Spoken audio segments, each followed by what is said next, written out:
하나님의 은혜 인도하심 가운데 한 일주일 동안 오하카 멕시코 선교사역 잘 감당케 하셔서 무사히 돌아왔습니다.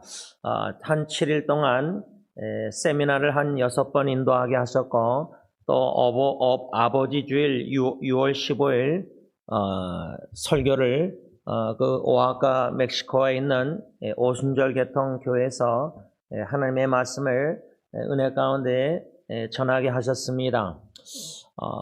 그 오하카 멕시코 그 오순절 개통 교회에서 금요일날, 토요일날 오전 오후로 4번 세미나 인도할 때 3번은 가정 세미나를 인도하였고 한 번은 그 교회 담임 목사님이 원하시는 대로 지도자 세미나를 갖게 인도하였습니다. 지도자 세미나를 인도하면서 교회 직분자, 지도자들에 대해게 세미나를 또 인도하였지만 동시에 저는 가정의 가장인 아버지, 가정의 지도자인 아버지의 지도력에 대해서 리더십에 대해서도 세미나를 인도하였습니다.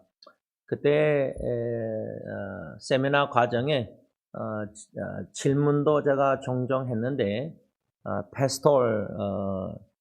페스토라 아마 페스토라는 여자 지도자 목사는 제가 볼 때는 우리가 생각하는 신학교 3, 4년 졸업해서 MDi를 디그리를 받아서 노회에서 안수받은 목사님들 같지는 않습니다.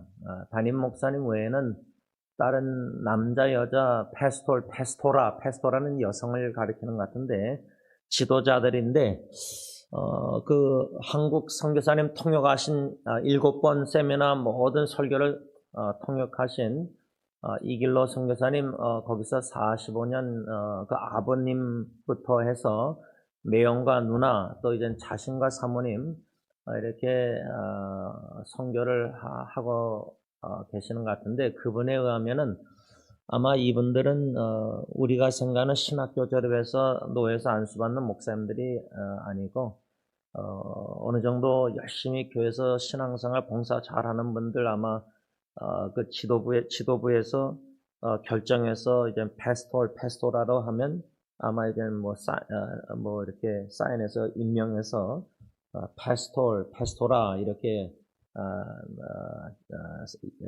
부르면서 사역을 같이 하는 것 같습니다. 근데 그 중에 한 분이 질문했더니 뭐라냐면 leadership crisis, 지도자들의 위기를 맞이했다. 그런 한마디를 스페니쉬로 한 거를 이제 통역해 주셨는데 그것을 저는 어떻게 좀 받아들였냐면 제가 그 세미나 무슨 세미나를 지도자 세미나 할 때 무엇을 얘기했냐면 성경의 구약에 아담과 두 번째 아브람 두 남편들의 예를 들면서 그들은 부인들을 이끌어야 했을 때 부인들에게 이끌음을 받아서 범죄했다. 아담은 하와가 선악과를 따먹어서 자기에게 줬을 때 아내를 사랑으로 면책하고 창세기 2장 17절 하나님의 언약의 하나님의 명령을 아내에게 말하면서 책망을 했어야 되는데 덩달아 아내가 주는 거 덥석 받아서 하나님의 말씀에 불순종해서 죄를 범했다. 아브라함은 75세 때 너의 후손이 하늘의 별처럼 무수히 많을 것이라는 창세기 15장 약속의 말씀을 받고도 25년 후에 이제 이삭을 받는데 25년 동안 기다리지 못하고 약 10년 후인 85세 때 아내 사라의 말을 듣고 아내의 몸종 하갈과 동침해서 이스마엘을 낳은 죄를 범했다. 지금 우리 남편들이 가정에서 하나님의 말씀에 이끌림을 받아 순종해서 아내를 말씀으로 양육하고 또 자녀들도 말씀으로 양육하는 예배소 책임이 있는데 그 책임을 신실하게 감당 못하고 오히려 아내가 하나님의 말씀에 어긋나는 불순종의 죄를 범하는 생각과 말을 할 때에 사랑으로 책망하지 않고 아내를 이끌지 못하고 아내에게 이끌림을 받아서 타협해서 부부관계 화목을 위해서인지 가정의 화목을 위해서인지 모르겠지만 우리 남편들이 지도하기를 거부하고 있다. 그러므로 같이 죄를 범하고 있다. 그래서 leadership crisis, 지도력의 위기가 왔다. 그런 문맥입니다.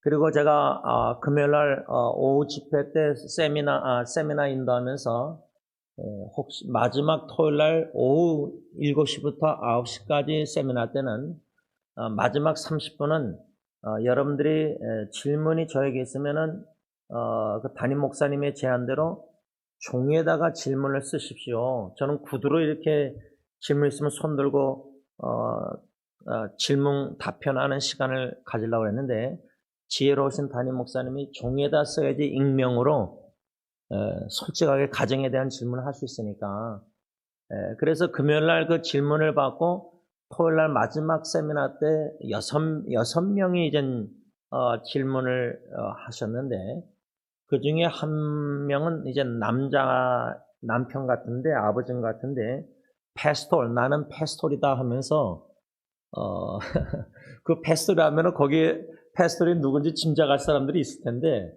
그래도 그분이 갈급한 것 같아요. 질문을 뭐 하냐면 이 패스톨 목사님이 현진이 자녀 둘 중에 한 명은 예수를 안 믿는데 어떻게 됩니까? 두 번째 질문은 또 다른 자녀는 동성애자인데 어떻게 됩니까? How?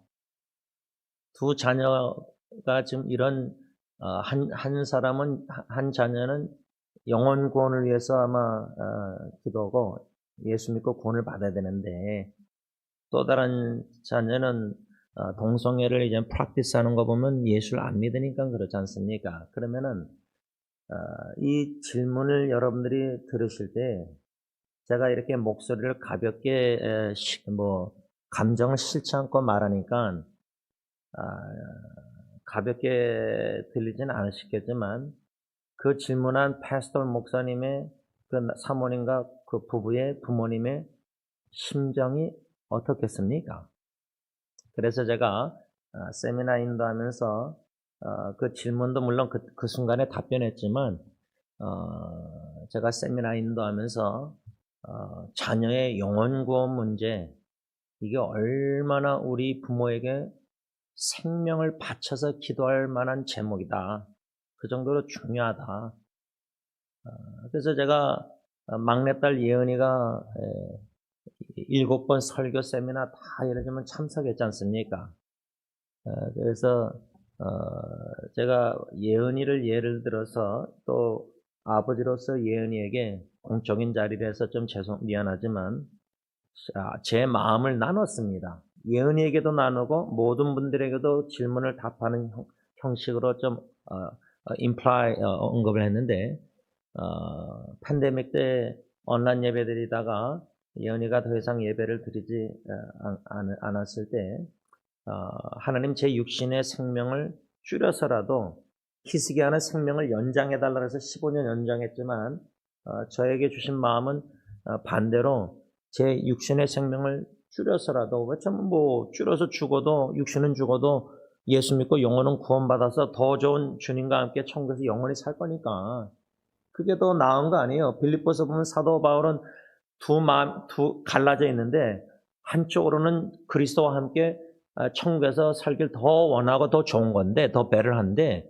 빌립보교의 성도들의 믿음의 기쁨의 진보를 위해서 내가 이 땅에 존재할 목적이 존재해야 된다. 주님의 뜻대로 앞서서 그거잖아요. 그렇죠? 그래서 육신의 생명을 줄여서라도 막내딸 예은의 영혼을 구원해 주시옵소서. 그렇게 부족하나마 기독해 하셔서 했는데 대학교 들어가자마자 1학년 때 피카바라 갔다가 오는데 40분 동안 차 안에서 간증하더라. 예수 믿고 하나님이 구원해 주셨구나. 예수 믿음 주셔서 이런 간증도 좀 진솔하게 솔직하게 투명하게 오아카 성도님들에게 나눴습니다. 그 성도님 파스토 목사님 질문, 또 다른 분은 이제 자매님인데, 내 남편이 나르시스틱하고, 자기밖에 모르죠. 자기 사랑하고. 나르시스틱하고, 나를 때리고 폭력합니다. 어떻게 해야 하나요?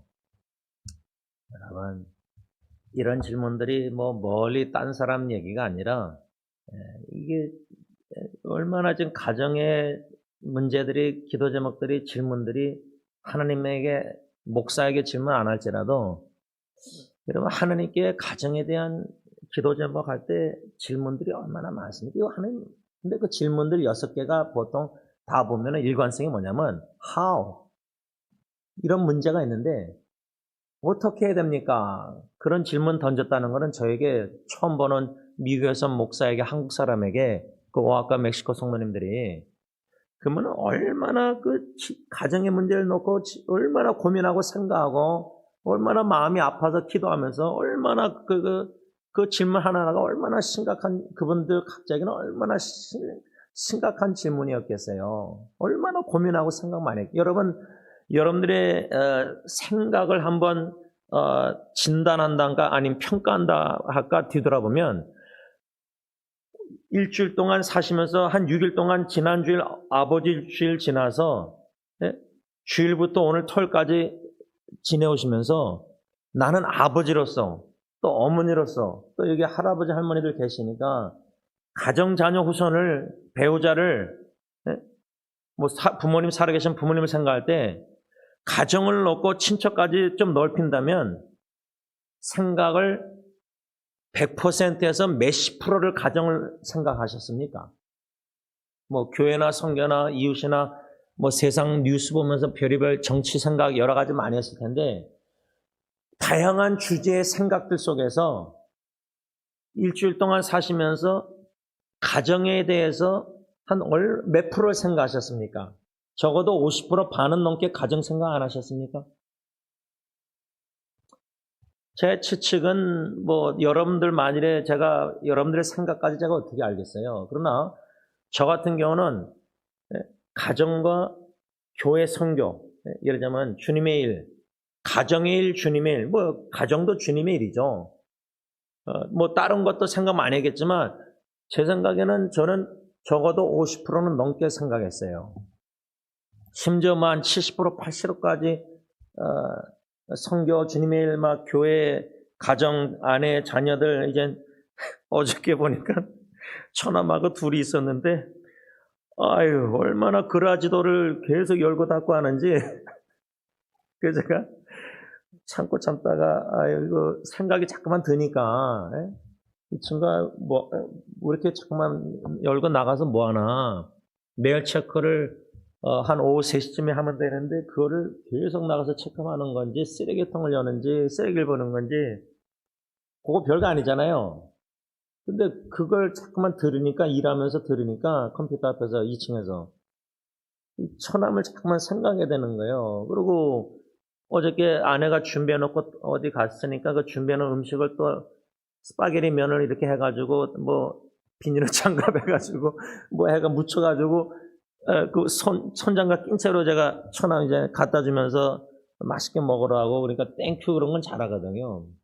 그러면 제가 가정에서 일하면서도 처남하고 아내 또 애들 생각 안 하겠습니까? 특히 처남을 생각 안 하게 되겠습니까? 점점 많아지잖아요. 같이 사니까 떨어져 살 때보다. 그런 거를 실제로 여러분들에게 나누면은 여러분들은 가정 부부, 자녀하고 같이 안 사시는 분들, 자녀하고 살면은 안 보이면 그런데 보이면은 그거 생각 안 합니까? 그리고 이제 우리 책미쌤 부부같이 손녀딸 저렇게 아프면은 그 마음이 할아버지 할머니가 그 할아버지 할머니 손에서 자라난 손주들이요, 부모님 사랑보다 키운 할아버지 할머니 사랑이 진짜 깊게 깊이 남거든요. 제 주위의 후배도 친할머니 죽으니까 저렇게 울고 어머니보다 친할머니 손에 키워졌으니까. 그러면 할아버지 할머니 입장에서 손주가 얼마나 생각나겠어요. 아픈 손주. 조금만 감기 걸려도 신경 쓰이는데. 머리카락 빠지는 셀라 보면은 제가 그때 우리 공원에 갔을 때 제가 봐도 마음이 그런데 중간 칠드런 하스피럴 첫 짝이 또 생각나고 주영이. 그러면 이렇게 괴로운 일이 있을 때 여러분 할아버지 할머니 부모님이 자식들 후손들 생각이요. 이 생각을 어떻게 컨트롤하겠습니까? 그 질문이에요. 제가 왜 이 질문을 여러분들에게 자꾸만 생각나게 만들어서 이렇게 던지는 이유는 둘째로 괴로움 때 우리가 어떻게 되느냐. 첫째는 괴로울 때 침묵해야 됩니다. 이사야 53장 7절에 예수 그리스도 메시아는 곤욕을 당해도 괴로울 때 그의 입을 열지 않았으며 그의 입을 열지 않았다. 그래서 우리가 첫 번째 교훈을 3번 설교 시간 동안 받았는데 어떻습니까? 괴로울 때 침묵하셨습니까? 입을 다무셨습니까? 입을 열지 않으셨습니까? 그러면 괴로움이 기회라 할 때 괴로울 때 침묵하라 그러면 침묵이 무슨 기회인가? 2가지로 생각했는데 첫째는 이사야 말씀처럼 잠잠히 하나님을 신뢰하는 것이 힘을 얻는 거다. 그럼 괴로울 때 본능은 입을 열어서 원망 불평하고 막 누구한테 쏟아내고 막 그냥 뭐 소리 지르고 뭐 별의별 거 다 입을 열어서 다 할 텐데 침묵이 왜 기회냐? 괴로움이 왜 기회냐? 괴로울 때 침묵하라. 그러면 침묵이 무슨 기회냐? 잠잠히 하나님을 신뢰할 수 있는 좋은 기회라는 거예요. 그럴 때 힘을 얻는다. 하나님이 주는 힘을. 근데 그 힘을 얻지 못하면 하나님을 전적으로 조용히 신뢰하지 못해서 힘을 얻지 못하면 괴로울 때 죄를 범해요. 입을 열고 행동으로 다 죄를 범해요. 그 괴로움의 축복, 하나님의 그 귀의 축복을 못 누려요. 그래서 괴로움이 왜 귀하냐? 왜 침묵이 귀하냐? 하나님을 잠잠히 신뢰해서 힘을 얻을 수 있는 참 좋은 기회다. 이걸 배웠잖아요. 그 다음에 2번째 괴로움이 왜 귀하냐? 괴로울 때 침묵하라. 그러면 침묵의 귀의 2번째 기회는 뭐냐? 헨리 나은의 기도의 삶에 말한 것처럼 침묵할 때에 하나님의 잔잔 조용한 음성을 약속의 말씀을 받을 수 있는 들을 수 있는 좋은 기회다. 뭐 제가 첫째 아기 때 너무나 죽어갈 때 애가 괴로울 때 시편 63편 3절 말씀을 받았잖아요. 진리를 보내셔서 하나님의 말씀을 받았잖아요. 또 예리에 그렇게 힘들 때 베드로전서 5장 10절 말씀을 받았잖아요. 그래서 예리가 그 첫 번째 1년 동안 first year 일본에 가서 선교 보고락과 업데이트를 편지를 써서 사진과 이렇게 나눴을 때 아빠가 하도 얘기를 많이 하니까 얘도 그 업데이트 미션 선교 보고에 베드로전서 5장 10절을 썼더라고요. 영어로. First Peter chapter 5 verse 10. 그 말은 그 아이가 둘째 아이가 참 제가 제 입장에서는 얘까지 죽으면은 제가 못 살 것 같으니까 여러분 아버지가 자식을 생각할 때 자식이 죽을 수 있겠구나. 이러다가 죽을 수 있겠구나. 이 생각 가져보신 분들은 제 입장을 좀 이해하실 텐데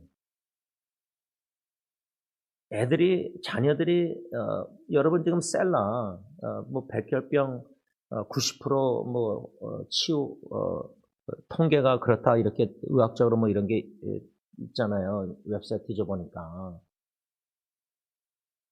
근데 여러분 우리 호인이 리차 형제 부부 그레이스가 부모로서 애를 돌볼 때 90% 통계학적으로 셀라가 날 거다. 하나님을 신뢰하고 믿고 잠잠히 기도하고 약속 말씀 받고 그렇게 90%지만요. 그렇게 믿음으로 기도한다고 하지만 할 수 있지만 제가 예를 드는 거예요. 좀 죄송하지만 실제 예를 드는 게 제가 리차 형제를 사랑하니까 그 애를 얼마나 마음이 그러겠어요. 제가 겪어봐서 알잖아요. 근데요. 90%는 그렇지만 10%가 있잖아요. 제가 왜 이렇게까지 얘기하냐면 여러분들 생각하게 만들려고 하는 건데 첫째 아이가 죽어갈 때요. 의사가 최선을 다했습니다. 빨리 천천히 죽게 하겠냐 그때는 의학적으로는 90%가 아니라 0%예요. 0%.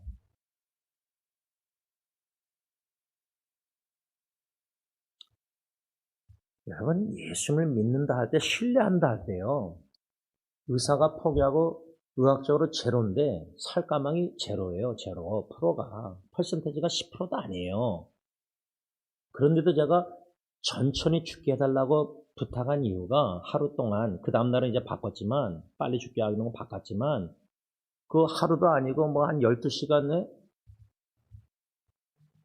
그 안에 왜 천천히 죽게 하려냐면, 의학적으로, 인간적으로는 제로 프로지만, 하나님에게는 제로 프로가 100%가 될 수 있으니까.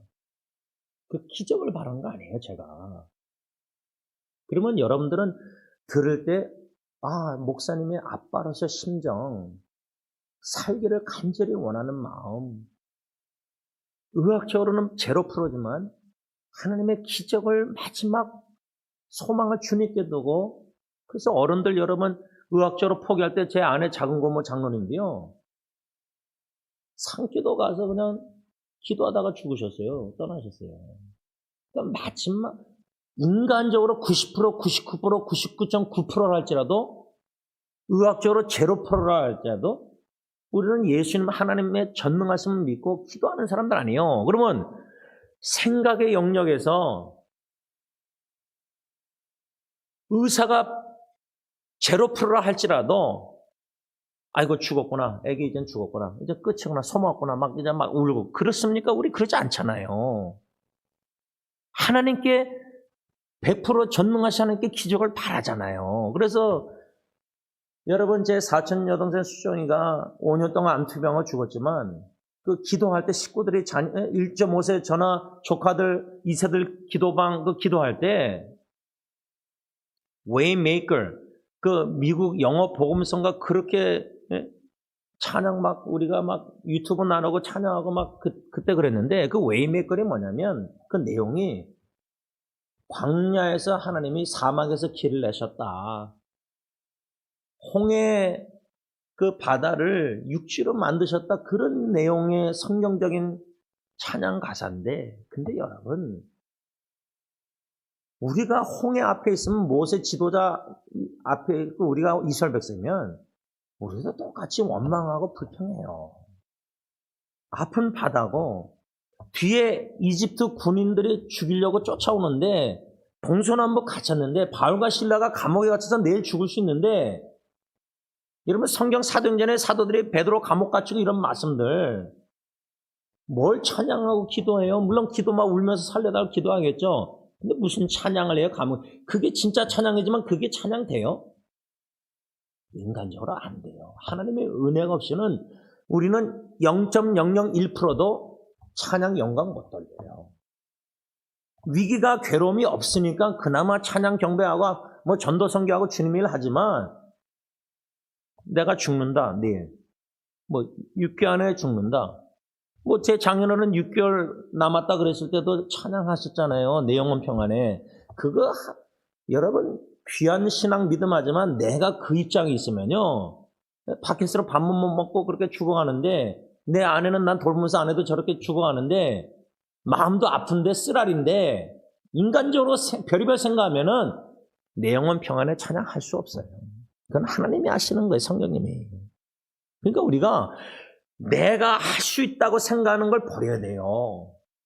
괴로운데 자식이 그런데 뭘 찬양하고 하나님께 영광 돌려요. 그렇게 한다는 거는 내가 하는 거냐 내 안에 그리스도가 살아서 하시는 거예요. 갈라디아서 2장 10절. 근데 우리는 내가 한다고 하는 생각 자체가 이 교만이거든요.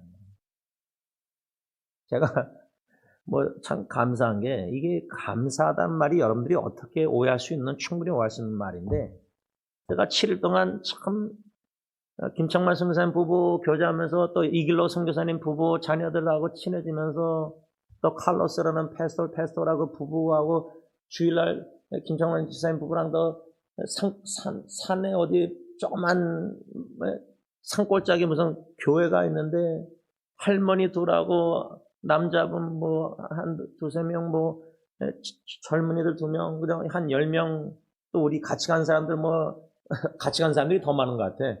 그 조그만 데서 예배 드리면서 나중에 뭐 패스터 칼로스 분이 뭐라고 하니까 스페니시 뭐라니까 예, 앞에 나와서 무릎 꿇고, 무릎인데 땅바닥이에요. 돌 땅바닥인데 이 할머니 두 분이 무릎 꿇고 기도하고, 그 중에 한 분이 저한테 뭐 옷드랍에서 어게인 하면서 통역을 해줬는데, 내가 당신에게 못 가니까, 미국의 제임스 킴 목사님 만나러 못 가니까 당신이 와달라.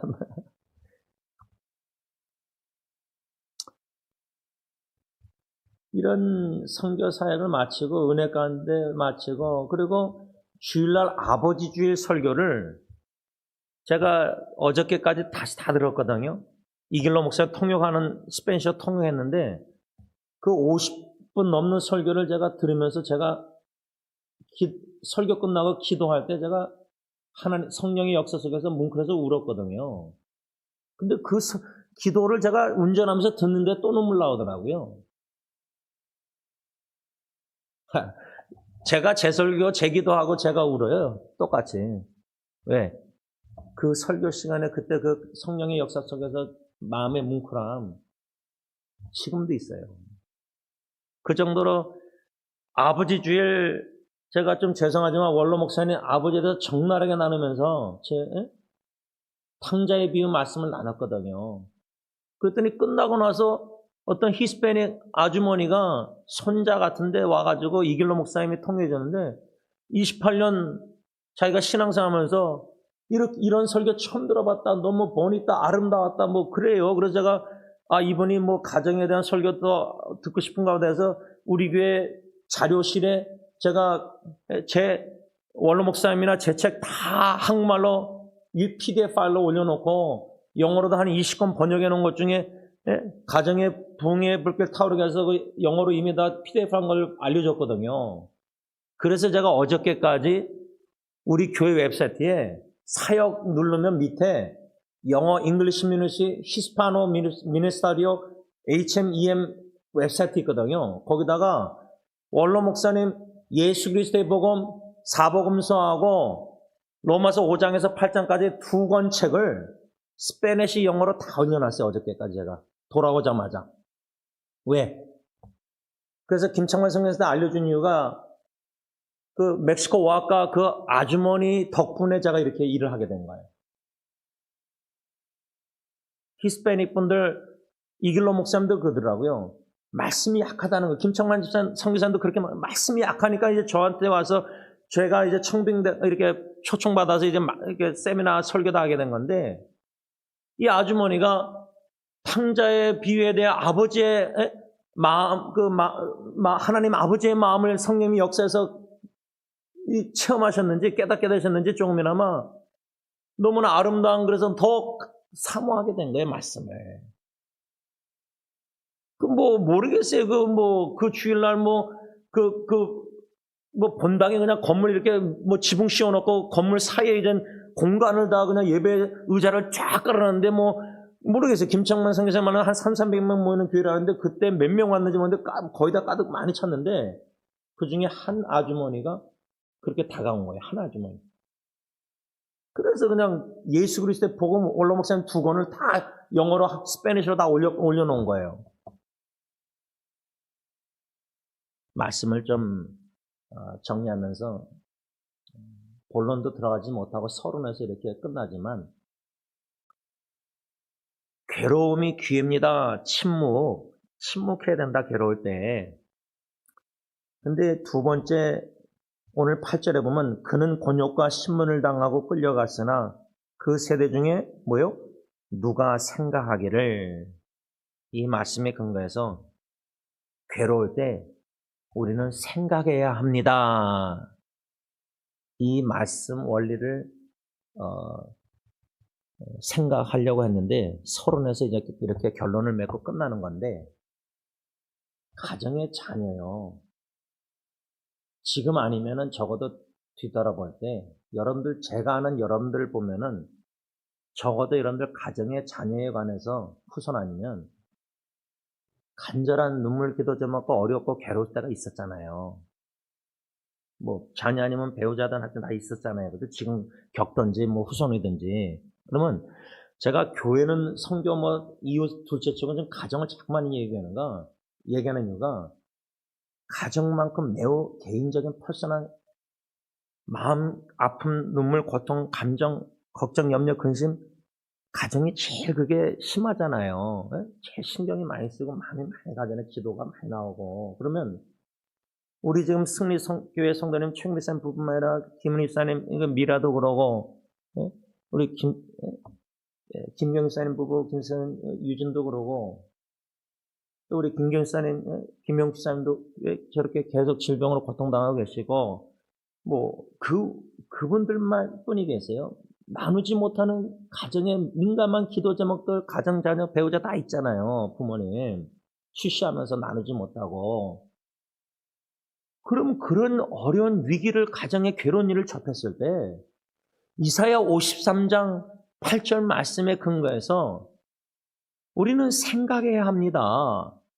근데 별의별 생각이 많이 드는데, 그 생각의 영역에 일주일 동안 살면서 가정이 50% 넘게 생각했다면은 가정의 위기와 역경과 괴로움이 아픔이 힘든 기도 제목들이 있는데 그런 어려운 가정의 기도 제목들을 여러분들은 어떻게 생각하시냐 이 말이에요. 생각의 영역에서 무슨 생각을 하시냐 이 말이에요.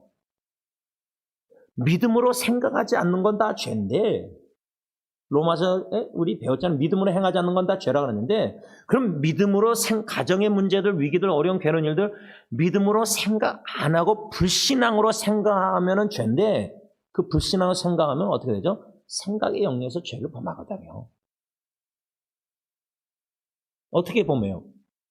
아니 예수님 메시아는 죄가 없는데 형벌 받았는데 우리가 내 아내를 생각의 영역에서 원망하고 당신이 지금 잘못된 선택으로 결과를 이렇게 맛보고 당신의 죄고 서로 원망하잖아요. 부부가 생각의 영상 입은 말 안 한다 할지라도 입으로 말하면 더 큰 죄를 범하는 거지만 마음속으로 그렇게 서로 원망하고 자녀가 부모 원망하고 부모가 자녀 어쩌고저쩌고 하면서 말은 안 하지만 참는다고 하지만 생각으로 지금 죄를 범하고 있잖아요. 남편 원망하고 아내 원망하고 부모 원망하고 자녀 원망하고 하나님까지 원망하고 근데 예수님은 죄가 없으신데 유대인들은 죄가 있다고 생각했잖아요. 내 남편이 죄가 없는데 아내는 죄가 있다고 남편 원망하고 남편도 아내가 잘못 없는데 죄 있다고 원망하고 자식 잘못한 거 이런 별의별 생각에 의해서 죄를 범했잖아요. 근데 그걸 죄로 여기지 않았잖아요. 그 회개 안 했잖아요. 필요성을 못 느꼈잖아요. 기도하겠습니다. 하나님, 우리는 말로 범하는 죄는 둘째치고 행동으로 죄를 짓는 것을 제일 크게 여깁니다. 그 패스톨 질문처럼 예수 안 믿는 죄, 동성애 죄, 또 이혼하는 죄, 별의별 죄가 얼마나 많습니까? 어떤 죄는 우리가 크게 여기고 교회에서 봉사 맡는다 그러고 어떤 죄는 우리 마음대로 좀 작게 여겨서 이혼해도 또 목사가 또 사역하고 근데 동성애 프락티스하는 목사는 크게 죄로 여겨서 총회법으로 반대하고 이런 일들이 일어나고 있습니다. 이것뿐이겠습니까? 하나님 우리가 지극히 작은 죄도 하나님 거룩하신 앞에서 크게 여기시는 거룩하신 하나님의 인재를 겸손한 믿음이 있어야 되는데 어떤 죄는 크게 여기고 다 기독교인들이 크게 여기고 어떤 죄는 작게 여겨서 다 넘어갑니다. 거룩하신 하나님 위에서 볼 때 60층 빌딩이든 1층 빌딩이든 다 똑같이 보일 테고 물론 수평적으로 보면 크기 차이도 다 하나님은 아시고 지극히 작은 사람들이 피조물들이 어떤 죄는 크게 여기고 어떤 죄는 작게 여깁니다. 그래서 큰 죄는 크게 회개 어쩌고저쩌고 책망하고 회개된다고 설교하고 소리 지르고 책망합니다. 근데 작은 죄는 그렇게 크게 소리 지르고 크게 책망 크게 안 합니다. 우리 마음대로 죄를 평가하고 판단하고 어떤 거는 회개하고 어떤 거는 회개할 필요성도 못 느끼고 삽니다. 우리의 생각이 얼마나 비성경적인지를 알아가는 게 신앙생활인데 내 생각이 맞고 당신 생각이 틀렸다는 부부관계 갈등도 보면 우리는 그 정도로 나르시스틱하게 자기 중심, 자아가 너무 강합니다. 내 기준에 상대방이 평가를 합니다. 하나님의 기준도 아니고 성경적인 기준도 아니고 심지어 성경과 전통을 혼합해서 섞어서 우리는 기준화해서 그걸 온전한 기준이라고 생각하고 완전한 기준하고 그걸로 저울질하고 있습니다. 생각으로 저울질해서 가정에서 내 아내 내 남편 자꾸만 저울질해서 속으로 분노하고 겉으로 화를 내고 자녀들도 못마땅해서 자꾸만 생각으로 죄를 범하고 예수님의 마음은 아버지 하나님의 마음은 성령님의 마음은 성삼일체 하나님의 마음은 죽어가는 한 영혼 뭐 어떤 죄를 범하든 다 그 영혼을 향한 용서하고 기억지 않고 구원하고 제사해 주시고 자녀로 삼으시려는 그 마음. 근데 우리는 그 마음을 머리로는 알지만 그런 마음이 너무 결핍되어 있습니다. 그래서 부부관계에 갈등하는 거 보면 뻔하게 다 들춰나고 있습니다. 그런데 우리는 직분자고 사람들이 칭찬하고 훌륭한 목사, 훌륭한 장로, 훌륭한 집사, 권사라고 칭찬받습니다. 거기에 또 중독에 대해서 자아가 더 강해지고 완고해지고 고집세지고 변하려고 하지 않고 회개도 안 합니다. 회개의 필요성도 못 느끼고 이 정도 행함에 초점이 맞춰서 하나님을 위해서 전도, 선교, 봉사, 목회 다 뭐 열심히 하고 있으니까. 그런데 행동으로 범하는 죄에 민감하지만 입술로 짓는 죄도 그나마 조금 더 민감하지만 생각으로 짓는 죄는 너무나 둔합니다. 설교를 들으면서 드는 생각도 죄를 충분히 범할 수 있는데 사탄이 범하게 만드는데 그냥 그것도 가볍게 넘어갑니다. 이렇게 생각의 말과 행동으로는 죄를 한 10번 진다면 생각으로는 10,000개, 100,000개, 몇백 배로 몇천 배로 더 죄를 많이 범하는데 생각의 영역에서 비성경적인 생각으로 죄를 범하는 것을 가볍게 넘어가고 있습니다. 올바른 성경적인 생각을 할 수 있는 은혜를 우리 모두에게 베풀어 주시옵소서. 예수님의 이름으로 간절히 기도를 올리옵나이다. 아멘.